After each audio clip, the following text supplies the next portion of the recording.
Hey guys, welcome back to the Cotton channel. Today we'll be talking about how to download apps or software or application or whatever you call that into your MacBook. So the easiest way is actually going to your App Store.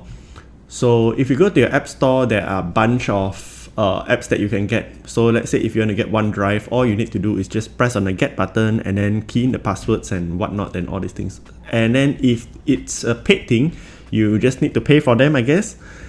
And there are tons and tons and tons of apps that you can find on the App Store, but some apps are not available on the App Store. So for example, if I want to download Firefox, so I just search Firefox for download, and then you just download Firefox, and tada, it will be here in a moment.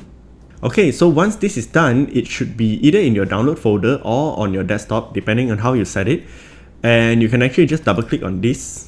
I think you just single click on it, and then it's as easy as you just click on it and then just drag it to the folder and you're done. That is how easy it is to download and install an app on the MacBook. So you open your Launchpad and then it should be there already.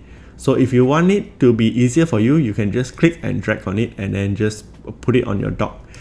To open up the Launchpad, you can either go to Spotlight and then search for Launchpad, or the easiest way is to actually use 5-finger to pinch on your trackpad, if that makes sense. But I'll normally go for the Spotlight search, which is much easier and easier for you to remember. This is something that you can search all of your stuff over here. Okay, so we've come to the end of this video. If you like this video, tip, tricks and hacks and tutorials on how to use a MacBook and other designing stuff, please do hit on the subscribe button and the notification bell button on this channel, and please do like this video. I'll see you guys in the next video again. Bye bye.